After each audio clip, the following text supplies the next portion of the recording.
Hola, soy Elena. La noche en que mis propios padres intentaron que me echaran como a una delincuente del club más exclusivo de Coral Gables, entendí que para ellos yo era menos que una extraña. Era una vergüenza. Fue la humillación más grande de mi vida, pero también el comienzo de mi liberación. ¿Alguna vez te han hecho sentir que no perteneces a tu propia familia? Antes de contarte la frase exacta que mi padre gritó para que todos en esa terraza lo escucharan y la reacción del gerente que lo cambió todo, déjame un comentario diciéndome desde dónde me estás viendo y suscríbete al canal. Créeme, no querrás perderte la cara que pusieron mis padres cuando descubrieron que la persona que menos esperaban tenía el poder de destruirlos socialmente. El conflicto principal nunca fue sobre dinero o logros, sino sobre imagen. Mi familia, los Rivera, no solo eran ricos, vivían para demostrarlo. Mi padre Ricardo y mi madre Isabel construyeron su universo social alrededor de ese club, un bastión de poder y estatus en Miami donde cada cena era una transacción y cada saludo una evaluación. Mi hermano mayor, Javier, era su réplica perfecta, un joven empresario que seguía al pie de la letra el manual de éxito familiar. Y luego estaba yo, la diseñadora gráfica, la artista, la que se mudó a un pequeño apartamento en el centro para ser independiente. Para ellos mi vida no era una elección, era un fracaso público, una mancha en su impecable reputación que debían ocultar a toda costa. Mi apartamento es mi santuario. Es pequeño, sí, y las paredes están cubiertas de bocetos, paletas de colores y proyectos a medio terminar, pero cada rincón grita libertad. Aquí no tengo que fingir ser alguien que no soy. Sobrevivo con mis propios contratos, a veces con dificultades, pero con la satisfacción de saber que cada dólar que gano es mío. Esta independencia era una ofensa directa para mis padres. No entendían por qué prefería mi vida bohemia y precaria a la comodidad de la mansión familiar. No era la comodidad lo que rechacé, sino la jaula dorada que venía con ella, las expectativas asfixiantes y la constante sensación de que, sin importar lo que hiciera, nunca sería suficiente para ellos. La invitación a la gala llegó a través de mi mentor, el señor Alejandro, un reconocido publicista que vio potencial en mi trabajo. Era un evento de networking para jóvenes emprendedores en la terraza del club. Mi primer instinto fue rechazarla. Solo la idea de pisar ese lugar, el epicentro del mundo de mis padres, me provocaba náuseas. Era el símbolo de todo lo que me habían negado, el lugar del que me hablaban como un paraíso al que yo jamás tendría acceso. Pero el señor Alejandro insistió, diciéndome que era una oportunidad única para conseguir clientes importantes. Con el corazón en un puño acepté, convenciéndome a mí misma de que iba como profesional, no como la hija descarriada de los Rivera. Esa noche, mientras me preparaba, sentí un nudo de ansiedad en el estómago. Elegí un vestido sencillo pero elegante, de un color oscuro para pasar desapercibida. Me miré al espejo y vi a una impostora. Cada fibra de mi ser me decía que no pertenecía a ese mundo de sonrisas falsas y conversaciones calculadas. Sentía el peso de años de desprecio, las frases de mi madre resonando en mi cabeza. Elena, querida, la gente como nosotros no se mezcla con... Bueno, tú entiendes. La gente como yo, la artista, la que no entendía la importancia de un apellido. A pesar del miedo, había una pequeña chispa de desafío en mí. Iba a demostrarles y a mí misma que mi talento valía más que su estatus. De repente, recordé a mi abuela, la madre de mi padre. Ella fue la única que siempre creyó en mí.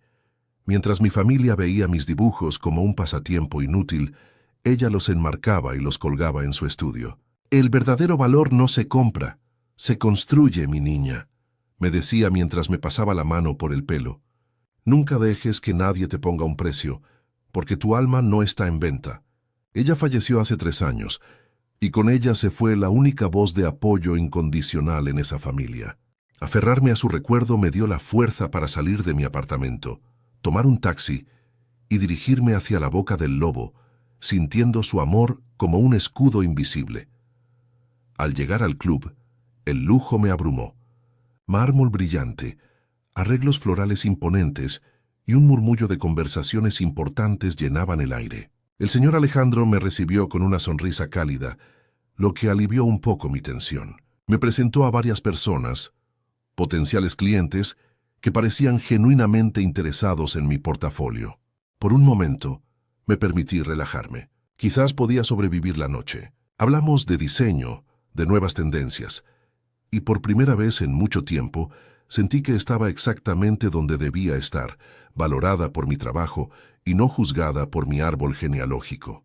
La terraza tenía una vista espectacular de la ciudad, y por un instante me sentí en la cima del mundo. Esa sensación se hizo añicos en un segundo. Al otro lado de la terraza, sentados en una de las mejores mesas, estaban mis padres. No me vieron al principio. Reían con otra pareja, la encarnación perfecta de la élite de Miami. Mi madre, Isabel, con sus joyas discretas pero carísimas, y mi padre, Ricardo, con su aire de superioridad innata. Mi corazón se detuvo. Recé para que no me vieran, para poder terminar mis conversaciones y desaparecer, pero fue inútil. La mirada de mi madre se cruzó con la mía, y su sonrisa se congeló. Su rostro pasó de la cordialidad social a una máscara de pura incredulidad y disgusto. Le dio un codazo a mi padre, señalándome discretamente con la cabeza. La reacción de mi padre fue mucho peor. No hubo discreción. Su rostro se enrojeció de una furia contenida que conocía demasiado bien. Vi cómo su mandíbula se tensaba mientras me fulminaba con la mirada, como si mi sola presencia fuera una profanación de su templo sagrado. La pareja con la que cenaban notó el cambio de ambiente y miró en mi dirección con curiosidad. Sentí como todas las miradas de la terraza comenzaban a gravitar hacia nuestra silenciosa confrontación. El señor Alejandro, a mi lado, se dio cuenta de lo que pasaba y puso una mano tranquilizadora en mi hombro. Pero ya era tarde. Mi padre se levantó bruscamente de su silla, tirando la servilleta de lino sobre la mesa. Su voz, un trueno que rompió el elegante murmullo del lugar, resonó con una orden tajante y humillante. «Llamen al gerente, ahora mismo». El grito de mi padre cortó el aire como un cuchillo. El murmullo elegante de la terraza se desvaneció en un silencio denso y repentino.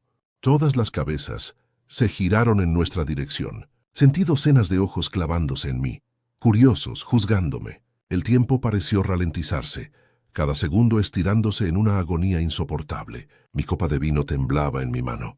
Quería que la tierra me tragara, desaparecer, convertirme en una sombra invisible. Era como si una luz cegadora me estuviera apuntando, exponiendo cada una de mis inseguridades. La humillación era una ola helada que me recorría el cuerpo, paralizándome por completo. No podía moverme, no podía respirar. Solo podía sentir el peso de la vergüenza pública que mi propio padre acababa de arrojar sobre mí sin piedad. Como si el grito no hubiera sido suficiente, mi madre, Isabel, añadió su propia dosis de veneno. Con una voz fría y controlada, pero lo suficientemente alta para que la escucharan las mesas cercanas, señaló en mi dirección y dijo: «Ella no debería estar aquí. Sáquenla inmediatamente». Sus palabras, a diferencia del arrebato furioso de mi padre, fueron precisas, calculadas para herir. El «sáquenla» resonó en mi cabeza como una sentencia. No era una petición, era una orden de destierro. Los empresarios con los que había estado hablando momentos antes desviaron la mirada, visiblemente incómodos, distanciándose de la escena. En ese instante, dejé de ser una prometedora diseñadora y volví a ser la decepción familiar, la mancha que debía ser borrada del cuadro perfecto de los Rivera. El señor Alejandro, a mi lado, no se movió. Su presencia era un ancla en medio de la tormenta. Sentí como su mano, que ya estaba en mi hombro, aplicaba una ligera presión, un gesto sutil que decía: «Estoy aquí, no te derrumbes». Fue un acto de apoyo tan pequeño, pero tan significativo, que me ayudó a mantenerme en pie. No dijo una palabra, no confrontó a mis padres, simplemente se quedó a mi lado, un testigo silencioso de mi crucifixión social. Su calma contrastaba violentamente con el caos que sentía por dentro. Me aferré a ese pequeño contacto físico como si fuera un salvavidas, una prueba de que no estaba completamente sola en esa isla de hostilidad que mi propia familia había creado para mí en medio de la multitud. Vi a un joven mesero, con el rostro pálido y los ojos muy abiertos, casi correr hacia el interior del edificio. Otros miembros del personal se miraban entre sí, sin saber cómo proceder. La orden venía de Ricardo Rivera, uno de los miembros más antiguos y poderosos del club. Ignorarlo era arriesgado, pero expulsar a una invitada de un evento corporativo de esa manera era una violación de todas las normas de etiqueta. Su indecisión solo prolongaba mi agonía, manteniendo el foco de atención sobre mí. Cada segundo que pasaba, sentía que me encogía un poco más, deseando ser tan pequeña que nadie pudiera verme. El poder de mi padre en ese lugar era palpable. Había convertido al personal en sus verdugos renuentes. En ese torbellino de vergüenza, un recuerdo fugaz me golpeó con la fuerza de un puñetazo. Tenía 18 años y estaba en una cena familiar, mostrando con orgullo mi primer portafolio de diseño. Mi padre lo había ojeado con desdén antes de cerrarlo y decir delante de todos: «Un hobby caro, Elena. Es hora de que pienses en algo serio como tu hermano». Esa frase, dicha con tanta displicencia, había plantado la semilla de la duda en mí durante años. Y ahora aquí estaba, en el epicentro de su mundo, siendo tratada no como una profesional, sino como una niña con un pasatiempo molesto que se había colado donde no debía. Esta humillación no era nueva, era simplemente la versión más pública y cruel de una herida que llevaba abierta mucho tiempo. La llegada de Mateo, el gerente del club, cambió la dinámica. Caminaba con una calma imperturbable, su traje impecable y su expresión serena. No parecía apresurado ni alarmado. Se movía con la autoridad de alguien que ha manejado innumerables situaciones delicadas. Su presencia impuso un nuevo tipo de silencio, uno de expectación. Todos en la terraza, incluidos mis padres, esperaban ver cómo resolvería el problema. Para mí, su llegada era el clavo final en mi ataúd. Era el hombre que iba a ejecutar la orden de mi padre, el que me pediría cortésmente que me retirara, completando así mi humillación frente a todo el mundo. Me preparé para el golpe final, reuniendo los últimos jirones de mi dignidad. Mi padre no esperó a que Mateo llegara a la mesa. Se le acercó con pasos decididos, interceptándolo a medio camino. «Mateo», dijo, su voz resonando con una arrogancia que no dejaba lugar a dudas.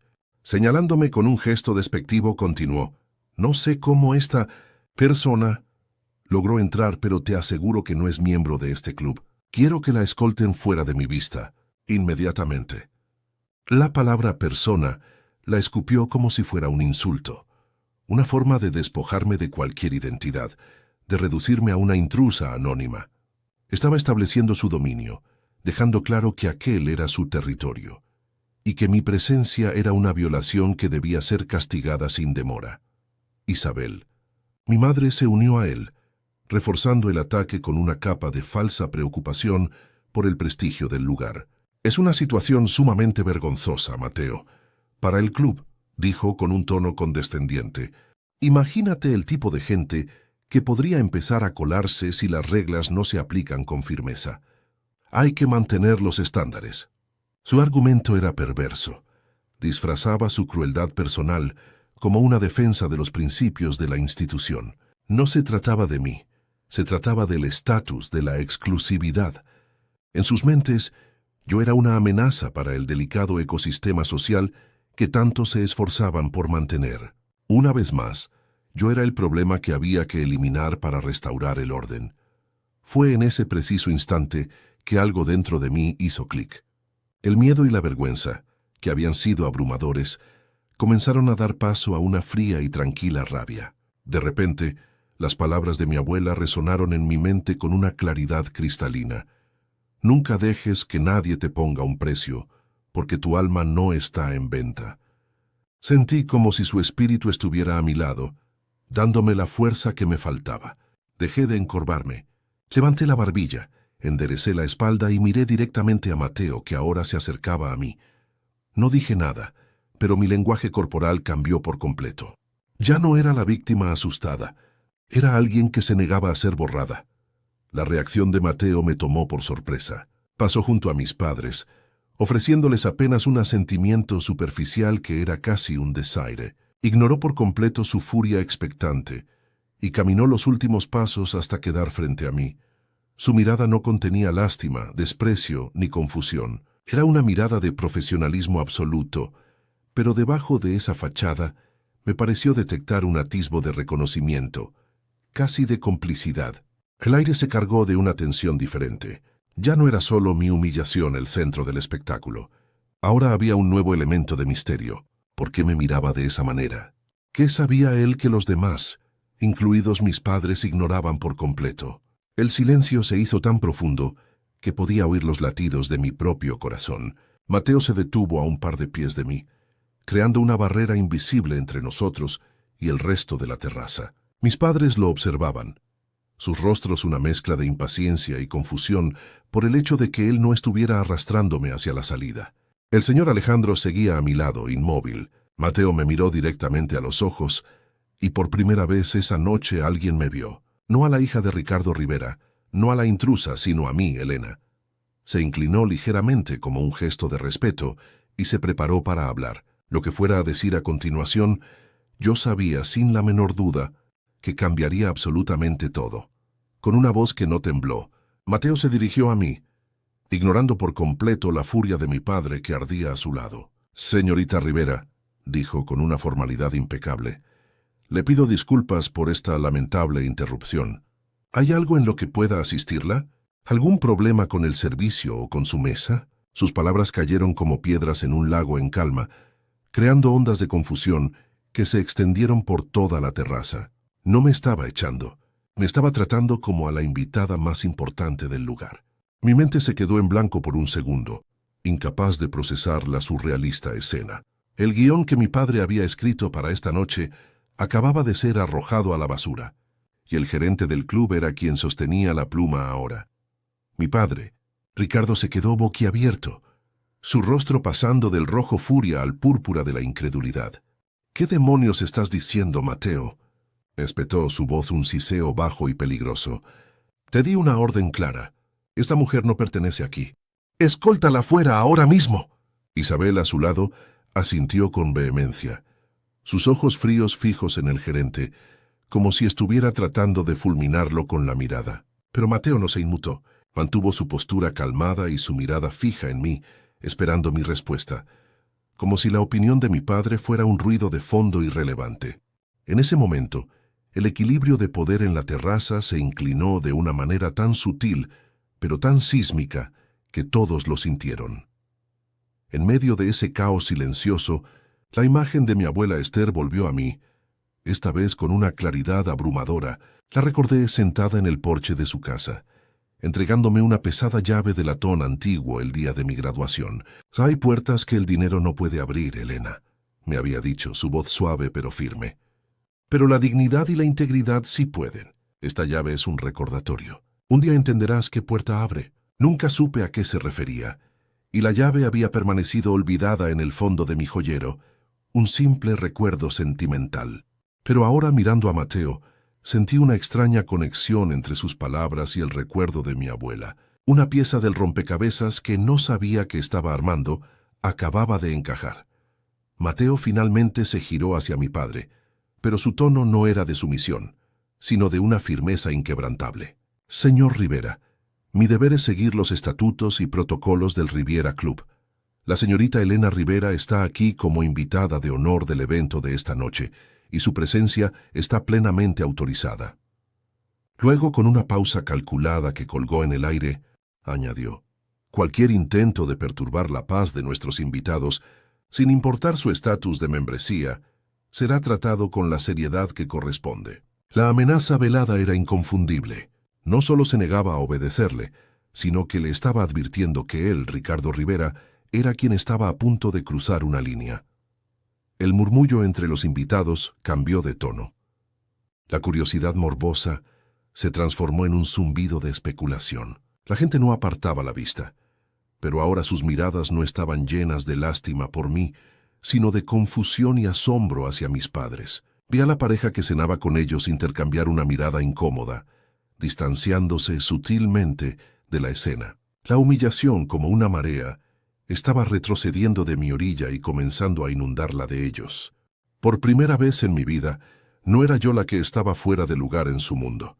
Eran ellos los que parecían desesperados y ridículos en el mío.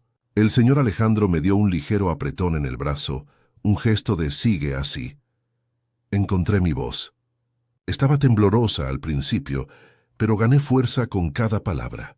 Mirando directamente a Mateo, le respondí con la mayor calma que pude reunir. Gracias por su preocupación, Mateo. Todo está en perfecto orden. Solo fue un pequeño malentendido familiar. Usé la palabra familiar a propósito, para enmarcar el arrebato de mi padre no como un acto de poder, sino como un drama doméstico, algo vulgar e inapropiado para un lugar tan elegante. Vi una chispa de satisfacción en los ojos de mi padre, creyendo que yo estaba minimizando la situación para salvar las apariencias. No entendía que lo que estaba salvando no era su reputación, sino la mía. La respuesta de mi madre fue puro veneno. Con una sonrisa condescendiente, se dirigió a Mateo como si yo fuera una niña haciendo un berrinche. Ya lo ve, Mateo, es una chica muy dramática, siempre buscando atención. Lo mejor será que la llevemos a casa, para que no siga molestando. Su intento de pintarme como una persona inestable y emocionalmente frágil era su última arma. Quería despojarme de toda credibilidad, reducir mi presencia a un capricho infantil. Pero su táctica sonó hueca, desesperada.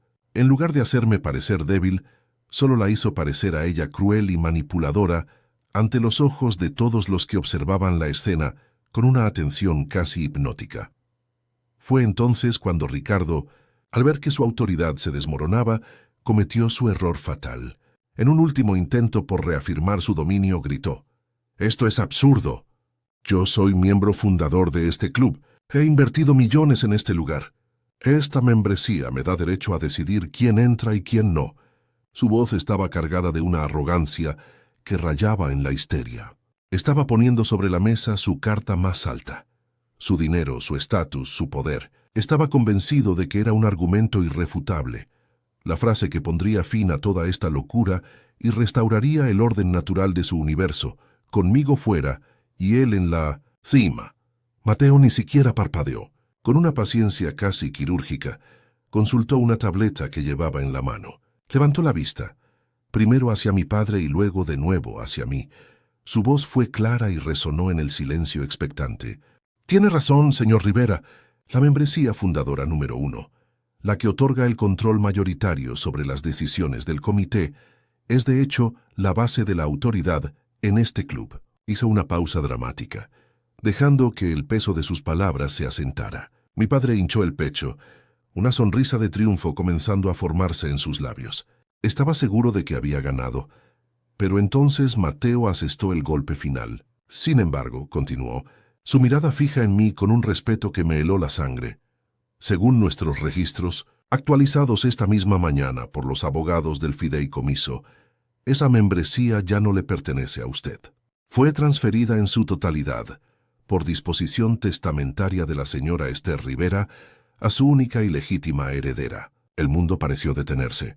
El nombre de mi abuela, pronunciado en voz alta en medio de esa terraza, se sintió como un trueno. Las caras de mis padres se descompusieron, pasando del triunfo a la más absoluta y pálida conmoción.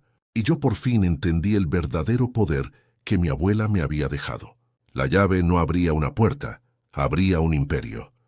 El silencio que siguió a las palabras de Mateo fue más profundo y pesado que cualquier cosa que hubiera experimentado antes. Era un silencio que absorbía el sonido, la luz, el aire. Vi el color desvanecerse del rostro de mi padre, dejando una máscara de cera pálida y manchada de incredulidad. Sus labios se movieron, pero no salió ningún sonido. Mi madre, por otro lado, parecía haberse convertido en una estatua de hielo. Su mano, que había estado a punto de tomar una copa de champán, se quedó suspendida en el aire, temblando visiblemente. El mundo entero, toda esa terraza llena de gente importante, se había reducido a ese único instante, a esa revelación que colgaba entre nosotros como una sentencia de muerte social para ellos y de nacimiento para mí. La humillación que me habían infligido se estaba revirtiendo, lenta e inexorablemente, como una marea volviendo sobre sus propias olas. Finalmente, mi padre encontró su voz, pero era un graznido ronco y reconocible. «Eso es ridículo. tartamudeó intentando forzar una risa que sonó como un cristal rompiéndose. Es un error administrativo absurdo. Mi madre estaba senil en sus últimos años. Esto no tiene ninguna validez legal. Se giró hacia Mateo, su arrogancia regresando en una oleada desesperada. Llama a los abogados del club. Llama a mis abogados. Arreglaremos este malentendido de inmediato. Mi madre jamás haría algo así. Ella entendía la importancia de la familia, del legado. Su negación era tan patética como predecible.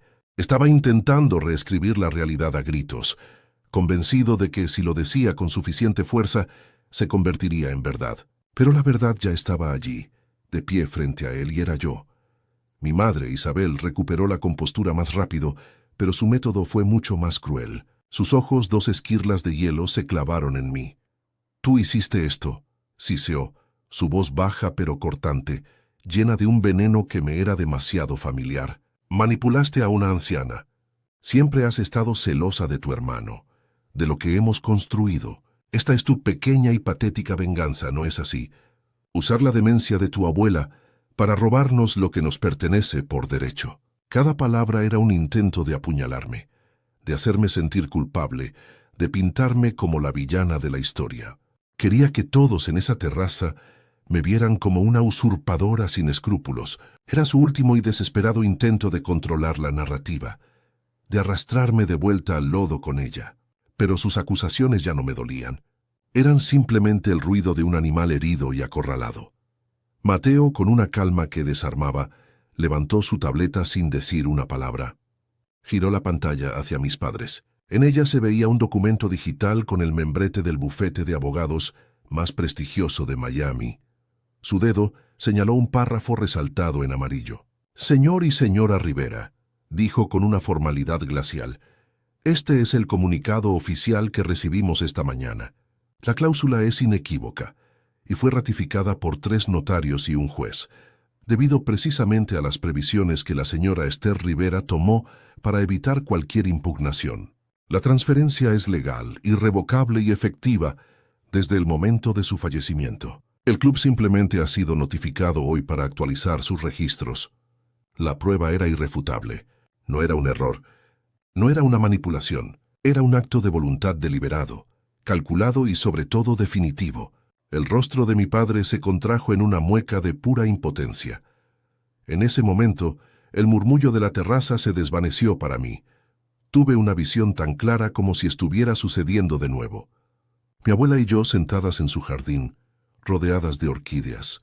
Yo tenía 16 años y lloraba porque mi padre se había negado a venir a mi primera exposición de arte en la escuela. Ella me tomó las manos, sus dedos arrugados pero fuertes. El poder, Elenita, no es tener la voz más fuerte, sino saber cuándo usar el silencio. Hay batallas que se ganan sin mover un solo músculo, solo esperando el momento perfecto para revelar la verdad que siempre estuvo ahí. Me entregó una pequeña caja de madera. Dentro no estaba la llave de latón que recordaba, sino una simple tarjeta con una nota escrita a mano. Tu nombre es tu mayor activo. Nunca dejes que nadie lo devalúe. El recuerdo de la llave era una amalgama de sus lecciones. La verdadera llave era mi identidad, la que ella se aseguró de que nadie pudiera arrebatarme. Sentí una oleada de claridad y fuerza que me recorrió desde los pies hasta la cabeza. La niebla de miedo y duda, que me había acompañado toda mi vida, se disipó por completo. Ya no era la niña que buscaba aprobación, ni la joven artista que luchaba por ser vista. Era la nieta de Esther Rivera, que era la dueña de mi propio destino, un destino que mi abuela había planeado en secreto para asegurarse de que tuviera las herramientas para defenderme cuando más lo necesitara. No era un regalo de riqueza, sino un escudo de poder. Un poder que no residía en el dinero o el estatus, sino en la capacidad de decidir, de poner límites, de reclamar mi lugar en el mundo bajo mis propios términos. Enderecé los hombros y levanté la vista, encontrando la mirada de mi padre sin titubear. El señor Alejandro, que había permanecido como una estatua silenciosa a mi lado, me dio un casi imperceptible asentimiento. Era una señal de aprobación. Un es tu momento. Su apoyo, tan discreto y constante, fue el último empujón que necesité. Di un paso al frente, acortando la distancia entre mis padres y yo. El movimiento fue pequeño, pero cambió el centro de gravedad de toda la escena. Ya no era la acusada en un juicio improvisado, ahora era yo quien presidía la corte. El silencio de la multitud era absoluto. Podía sentir sus ojos sobre mí, pero ya no me sentía expuesta, sino empoderada. Estaban esperando mi veredicto, mi siguiente movimiento. Por primera vez yo tenía el control. Mi voz cuando hablé era diferente. Era tranquila, clara, y resonaba con una autoridad que nunca antes había poseído. No me dirigí a Mateo ni a la multitud. Miré directamente a mi padre. Mi abuela no estaba senil, dije, cada palabra cuidadosamente elegida. Estaba lúcida. Y estaba harta de ver cómo usaban su legado, el club que ella ayudó a fundar con el abuelo, como un arma para medir el valor de las personas. Harta de ver cómo me trataban a mí. Hice una pausa, dejando que mis palabras calaran hondo. Esto no es una venganza. Es una lección. Una que ella sabía que nunca aprenderían de otra manera. No había ira en mi voz, solo la calma fría y dura de una verdad largamente reprimida que por fin salía a la luz. La reacción de mis padres fue la capitulación silenciosa. Mi padre desvió la mirada, incapaz de sostener la mía. Su rostro, antes una máscara de furia arrogante, ahora estaba vacío, derrotado. Isabel simplemente me miraba fijamente. Una expresión de odio puro, mezclada con un miedo palpable. Habían perdido. No solo habían perdido el control del club, sino algo mucho más importante. Habían perdido el poder sobre mí. Su arma más efectiva, la humillación, se había vuelto contra ellos. Eran ellos ahora los que estaban siendo juzgados por la élite de Miami, expuestos como padres crueles y tiranos derrocados por la hija que siempre habían despreciado. Su pesadilla social se estaba haciendo realidad ante sus propios ojos. Fue entonces cuando Mateo, actuando como el catalizador final de esta transformación, dio un paso hacia mí, posicionándose a mi lado y dándome la espalda a mis padres. Su gesto era una declaración pública de lealtad. Se inclinó ligeramente, con un respeto que era a la vez profesional y genuino, y me hizo la pregunta que sellaría el destino de todos en esa terraza. Su voz, perfectamente modulada, se proyectó para que todos pudieran escucharla. «Señorita Rivera», dijo dirigiéndose a mí como la única autoridad presente, «¿cómo desea que procedamos? Sus instrucciones serán cumplidas al pie de la letra. El poder de decisión, el futuro del estatus social de mi familia, todo, estaba ahora oficialmente en mis manos. El peso de esa pregunta, ¿cómo desea que procedamos?», se posó sobre mis hombros no como una carga, sino como una corona. Por un instante el tiempo se detuvo. El murmullo de la ciudad abajo, el tintineo de los hielos en las copas, todo se desvaneció. Solo quedábamos nosotros cuatro en el centro del universo, mis padres petrificados en su incredulidad, Mateo, esperando con una paciencia profesional, y yo, la pieza que acababa de cambiar las reglas del juego para siempre. Sentí las miradas de toda la terraza clavadas en mí, pero ya no me quemaban. Por primera vez no me sentía juzgada, sino vista. Comprendí que tenía en mi poder la capacidad de destruirlos socialmente, de hacerles exactamente lo que ellos habían intentado hacerme a mí. La tentación fue una chispa fugaz y oscura, pero se extinguió casi al instante. Respiré hondo, llenando mis pulmones con el aire fresco de la noche y con una calma que nunca antes había conocido. La rabia que me había consumido momentos antes se había transformado en una claridad helada, en una certeza absoluta. Miré a Mateo, pero mis palabras no eran para él. Eran para las dos personas que me habían dado la vida solo para intentar quitármela de todas las formas posibles. «Gracias, Mateo», dije, mi voz firme, sin un ápice de temblor. «No es necesario hacer nada, absolutamente nada». La confusión en los rostros de mis padres fue casi cómica. Esperaban un golpe, una humillación, una venganza. No entendían que el mayor acto de poder no era usar el arma que me habían entregado, sino demostrar que no la necesitaba para ganar la guerra. Mi decisión no nació de la misericordia, sino de la memoria. El verdadero legado de mi abuela no era una membresía en un club exclusivo, era su inquebrantable fe en la dignidad. Recordé sus manos sobre las mías, su voz diciéndome que la verdadera fortaleza no se demuestra aplastando a otros, sino manteniéndose en pie cuando intentan derribarte. Ella no me había dado este poder para que me convirtiera en ellos. Me lo había dado para que finalmente pudiera ser yo, libre de su juicio y de su control. Expulsarlos del club habría sido rebajarme a su nivel, jugar su juego sucio. Dejarlos quedarse impotentes y expuestos era una victoria mucho más profunda y duradera. Era demostrar que mi valor no dependía de su exclusión. Por favor, déjelo todo como está, repetí, esta vez con una sonrisa serena dirigida a Mateo.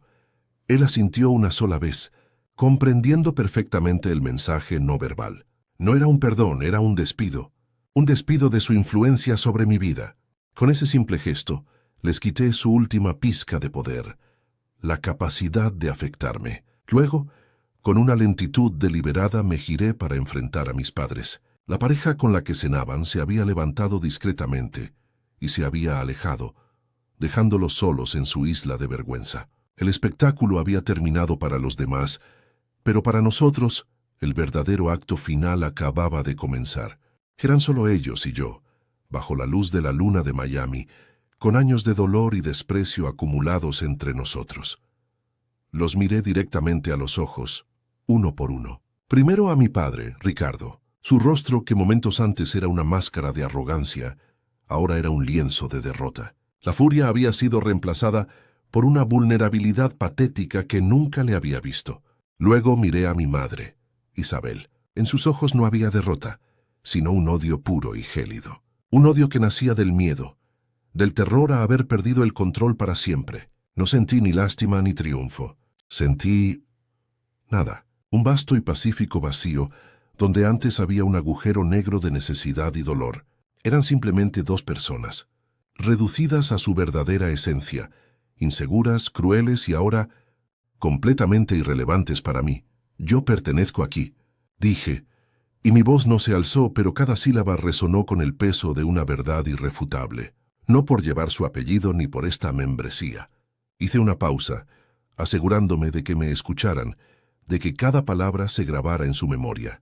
Pertenezco aquí por la fe que mi abuela tuvo en mí, cuando ustedes no la tuvieron. Y pertenezco aquí por lo que estoy construyendo con mis propias manos, lejos de su sombra. No era una acusación, era una declaración de independencia. La última frase que necesitaría decirles. Con eso, el último hilo invisible que me ataba a su aprobación se rompió, convirtiéndose en polvo. La reacción de mi padre fue el silencio absoluto. Abrió la boca para hablar, pero no salió nada. Fue como si todas las palabras arrogantes, todas las órdenes y todas las críticas se hubieran atascado en su garganta. Lentamente, se dejó caer en su silla, no como un hombre que se sienta a descansar, sino como una marioneta a la que le han cortado los hilos. Se encogió, pareciendo de repente más viejo, más pequeño, un rey destronado en su propio palacio. Su imperio de estatus y apariencias se había derrumbado sobre él, y lo único que podía hacer era mirar fijamente la servilleta de lino arrugada sobre la mesa, el último vestigio de la escena que él mismo había creado. Mi madre, en cambio, se mantuvo de pie, rígida como una vara de acero. Su barbilla temblaba ligeramente, la única señal externa de la tormenta que se desataba en su interior. Me lanzó una última mirada, una mezcla de desprecio y una furia tan profunda que era casi tangible. No dijo nada. No necesitaba hacerlo. Su silencio era un grito de guerra perdido, la admisión de que todas sus armas, la culpa, la manipulación, la vergüenza, se habían vuelto inútiles contra mí. El muro de cristal que había construido a su alrededor para proteger su perfecto mundo se había hecho añicos y por primera vez estaba expuesta, sin defensas. El murmullo de la terraza regresó, pero era diferente. Ya no eran susurros de curiosidad, sino de juicio. Vi cómo la gente desviaba la mirada de mis padres, cómo hablaban en voz baja detrás de sus copas. El club, que había sido su escenario para brillar, se había convertido en el tribunal de su condena social. La humillación que habían diseñado para mí se les había devuelto multiplicada por 100, no por mi mano, sino por el peso de sus propias acciones. El estatus que tanto valoraban era frágil, y acababan de demostrarle a toda la élite de Miami cuán fácilmente podía romperse. Eran los protagonistas de un escándalo que se contaría durante semanas. Me di la vuelta, dándoles la espalda por última vez. Caminé hacia el señor Alejandro, que me esperaba con una pequeña y orgullosa sonrisa. «Creo que hemos terminado por esta noche», le dije en voz baja. Él simplemente puso una mano en mi hombro y asintió. «Has hecho más que eso, Elena. Te has encontrado a ti misma». Juntos caminamos hacia la salida, dejando atrás la escena de la devastación. No miré hacia atrás. No necesitaba hacerlo. Cada paso que daba me alejaba más de la niña asustada que había llegado esa noche y me acercaba más a la mujer que estaba destinada a ser. Mientras cruzaba el umbral de la terraza y me adentraba en el lujoso interior del club, una sensación de ligereza me invadió. No era euforia, era paz, una paz profunda y arraigada que venía de cerrar el capítulo más doloroso de mi vida. La llave de mi abuela no era de latón, y no abría la puerta de un club. Era la llave de mi propia jaula, y esa noche por fin había aprendido a usarla. El aire fuera del club se sentía diferente, más limpio, lleno de posibilidades.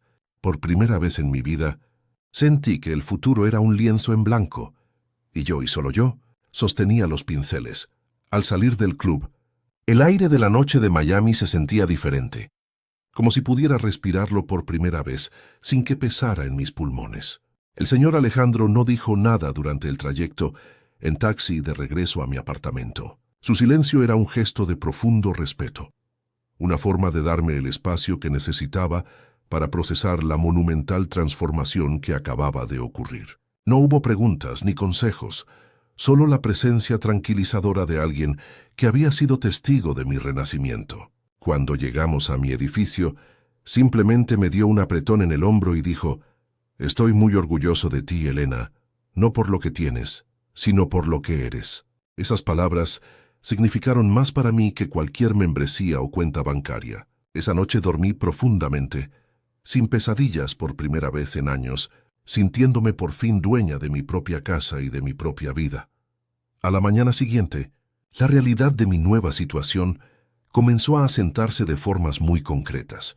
El primer llamado fue de Mateo, el gerente del club. Su tono era impecablemente profesional, pero había una calidez subyacente que no estaba allí la noche anterior. Me informó que los abogados del fideicomiso de mi abuela se pondrían en contacto conmigo esa misma semana para explicarme todos los detalles de mi herencia. No se trataba solo de la membresía fundadora, sino también de un pequeño portafolio de inversiones diseñado para cubrir los costos de mantenimiento del club y proporcionarme un ingreso modesto pero estable. Mi abuela no solo me había dado un escudo, me había dado una base. Mateo concluyó la llamada preguntando si deseaba hacer algún cambio en los privilegios de acceso de mi familia. Le dije que no, que todo debía permanecer exactamente igual. El silencio del otro lado de la línea fue breve, pero entendió perfectamente el mensaje. No era un acto de guerra, era una declaración de mi absoluta indiferencia. Los abogados fueron increíblemente eficientes. Me explicaron que mi abuela, Esther, había estructurado su testamento con una precisión quirúrgica, anticipando que mi padre intentaría impugnarlo. Había incluido evaluaciones psiquiátricas de sus últimos 5 años y múltiples testigos notariales. El documento era una fortaleza legal inexpugnable. El fideicomiso me proporcionaba la independencia financiera que siempre había anhelado, no para vivir una vida de lujos, sino para tener la libertad de elegir mis proyectos de diseño, sin la presión de tener que pagar el alquiler a fin de mes. De repente, mi pequeño apartamento no se sentía como una lucha, sino como una elección. Era el santuario que yo había construido, y ahora tenía los recursos para protegerlo y hacerlo crecer. La sensación de seguridad era abrumadora, una calma que nunca había conocido. La reacción de mi familia fue un silencio ensordecedor. Pasaron días, luego una semana, sin una sola llamada o mensaje de mis padres. La noticia, sin embargo, se había extendido como un reguero de pólvora por su círculo social. El señor Alejandro me contó con mucho tacto que la historia que circulaba era la de unos padres humillados públicamente por la hija que habían despreciado. Ricardo e Isabel se convirtieron en parias en su propio reino. Dejaron de asistir a los eventos del club, cancelaron sus cenas semanales. Su estatus, construido sobre una base de apariencias y poder percibido, se desmoronó en una sola noche. La ironía era dolorosa y perfecta. El lugar que habían usado como arma para excluirme se había convertido en su propia prisión. No podían ir sin enfrentarse a mi autoridad silenciosa y no podían dejar de ir sin admitir su derrota. La única comunicación que recibí fue un correo electrónico de mi hermano, Javier. No era una disculpa ni una muestra de apoyo. Era una propuesta de negocios disfrazada de preocupación familiar. «Elena, creo que deberíamos hablar», escribió. «Papá y mamá están devastados. Quizás podamos llegar a un acuerdo que funcione para todos. La imagen de la familia es importante». Su mensaje era tan transparente que casi me hizo reír. Su preocupación no era por el bienestar de nuestros padres, sino por el impacto que el escándalo podría tener en el negocio familiar y en su propia reputación. Le respondí con una sola frase: «No hay nada que negociar, Javier. Te deseo lo mejor». Con ese correo corté el último lazo de obligación. Él era parte de su mundo, y yo finalmente era libre del mío. Paradójicamente, la humillación que mis padres habían planeado para mí se convirtió en el mayor impulso para mi carrera. Varios de los empresarios que presenciaron la escena en la terraza me contactaron en los días siguientes. No mencionaron el incidente directamente, pero sus correos electrónicos hablaban de admiración por mi gracia bajo presión y mi integridad. Me ofrecieron proyectos importantes, contratos que antes solo podía soñar. Mi portafolio, que mi padre había llamado un hobby caro, se convirtió en mi boleto a la independencia total. El señor Alejandro me ayudó a navegar estas nuevas oportunidades, actuando no solo como mentor, sino como un verdadero amigo. Mi trabajo comenzó a florecer, no por el poder de un apellido, sino por la fuerza de mi propio nombre, un nombre que había reclamado esa noche. Un mes después, recibí una carta certificada. Era de un bufete de abogados que representaba a mis padres. El documento era frío e impersonal.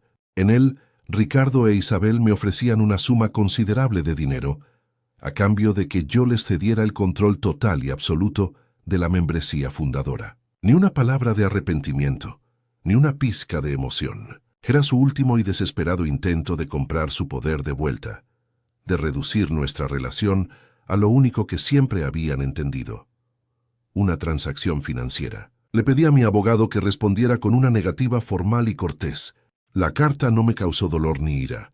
Solo sentí una profunda lástima por ellos, por su incapacidad de entender que las cosas más valiosas de la vida, como la dignidad y el amor propio, no tienen precio. Ahora, 6 meses después, mi vida es irreconocible. Me mudé a un estudio un poco más grande, con grandes ventanales que inundan de luz mis lienzos y mi computadora. Mi negocio de diseño gráfico es próspero y trabajo con clientes que respetan mi visión. Mantengo una relación profesional y cordial con Mateo, quien administra el club con una eficiencia impecable. Nunca uso la membresía. Las invitaciones a galas y eventos llegan a mi correo, pero las archivo sin abrirlas. No necesito ese mundo para sentirme validada. Mi victoria no consistió en ocupar el trono de mis padres, sino en construir mi propio reino, uno pequeño y lleno de luz, lejos de las sombras de su mansión. Javier, por lo que sé, sigue intentando mantener a flote el negocio familiar, ahora manchado por el escándalo. A veces, por la noche, saco la pequeña caja de madera que me dio mi abuela. Dentro no hay ninguna llave, solo esa nota que había olvidado. Tu nombre es tu mayor activo. Nunca dejes que nadie lo devalúe. Finalmente entiendo su plan. No me legó una fortuna para que viviera de ella, ni poder para que dominara a otros. Me legó una opción, la opción de ser yo misma, sin miedo y sin disculpas. Mis padres, Ricardo e Isabel, nunca más intentaron contactarme. Para ellos, dejé de existir el día que dejé de ser una víctima que podían controlar. Y para mí, ellos se convirtieron en un recuerdo lejano, los fantasmas de una vida que ya no me pertenecía. Soy Elena Rivera, no por mi apellido, sino por mí misma. Y por primera vez, eso es más que suficiente.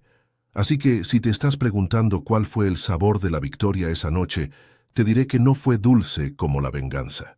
Fue tranquilo. Fue como el silencio que llega después de una tormenta devastadora, cuando te das cuenta de que sigues de pie, y el aire, por fin, está limpio. La lección más grande que aprendí en esa terraza no fue sobre cómo ganar una batalla contra mi familia, sino sobre cómo dejar de pelear en una guerra que nunca fue mía. La verdadera liberación no llegó cuando obtuve el poder, sino cuando me di cuenta de que no necesitaba usarlo para demostrar mi valor.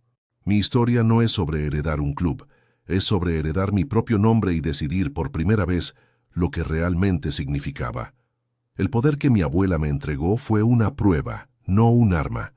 Era la oportunidad de convertirme en la versión más cruel de mis padres o en la versión más fuerte de mí misma. Pude haberlos destruido, haberles arrebatado el símbolo de estatus que tanto adoraban, y por un instante la idea fue tentadora. Pero entonces entendí que la verdadera fuerza no reside en tener la capacidad de humillar a quienes te humillaron, sino en tener la integridad para no hacerlo. La mayor victoria fue mirarlos a los ojos y no sentir la necesidad de rebajarme a su nivel. Fue demostrarles y a mí misma que mi paz interior valía más que su derrota pública. Ese fue el momento en que realmente gané. Durante toda mi vida, creí que pertenecer significaba ser aceptada en su mundo, en su club, en sus cenas, en sus conversaciones superficiales. Esa noche comprendí que había estado golpeando la puerta equivocada. El verdadero sentido de pertenencia no se encuentra en un lugar físico ni en la aprobación de otros. Se construye desde adentro. Es el espacio que creas para ti misma, donde tus ideas, tus pasiones y tu esencia son respetadas, principalmente por ti. Mi pequeño apartamento, con sus paredes llenas de bocetos, siempre fue más un hogar que su lujosa mansión, porque en él yo no era la hija de, sino simplemente Elena. Dejé de buscar mi lugar en su mapa y empecé a dibujar el mío propio. El regalo más grande que me dio mi abuela no fue un testamento, fue su fe inquebrantable. En un mundo que me decía constantemente que yo era un error, una decepción, ella fue la única voz que susurró: «Eres suficiente». Su legado no estaba escrito en un papel legal, sino en la fuerza que me infundió para creer en mí misma cuando nadie más lo hacía. A veces, todo lo que necesitamos es una persona que vea la luz en nosotros antes de que podamos verla nosotros mismos. Ella me dio el escudo, pero me enseñó que la verdadera batalla era interna. Me enseñó que mi valor no era negociable y que mi dignidad no estaba en venta, ni siquiera por el amor de mi propia familia. En cuanto a mis padres, no perdieron un club esa noche. Perdieron su poder, su influencia, su audiencia. Su estatus era una casa de naipes construida sobre el miedo y la apariencia, y una sola ráfaga de verdad fue suficiente para derribarla. Su castigo no fue la exclusión, sino la irrelevancia. Se convirtieron en una anécdota, en un recordatorio para su círculo social de que el orgullo precede a la caída. Su silencio en los meses que siguieron no fue una señal de paz, sino la admisión de su derrota. Descubrieron de la manera más dura que el respeto no se exige ni se compra. Se gana con acciones y se pierde con la falta de ellas. Y esa es la lección final que quiero compartir contigo. El verdadero estatus no se mide por el club al que perteneces, el apellido que llevas o el dinero que tienes en el banco. Esas son cosas frágiles, externas, que se pueden perder en un instante. El verdadero estatus, el que nadie te puede arrebatar, proviene de la dignidad con la que te tratas a ti mismo y a los demás. Proviene de la valentía de ser auténtico en un mundo que intenta constantemente que seas otra persona. Proviene de la fuerza para responder a la crueldad, no con más crueldad, sino con una calma inquebrantable que dice: «Tus acciones no definen quién soy yo». Mi historia terminó en esa terraza, pero también fue donde realmente comenzó. ¿Y tú? ¿Qué batalla silenciosa estás librando para reclamar tu propio nombre, tu propio espacio, tu propia dignidad? Si mi viaje te ha tocado de alguna manera, si has sentido el peso de no ser visto por quienes más deberían verte, suscríbete al canal y déjame un comentario. No estás solo en esto. Hay muchas formas de ganar nuestras guerras silenciosas, y en esta comunidad compartimos la fuerza para pelearlas, no con armas, sino con la verdad de quienes somos. Gracias por escucharme.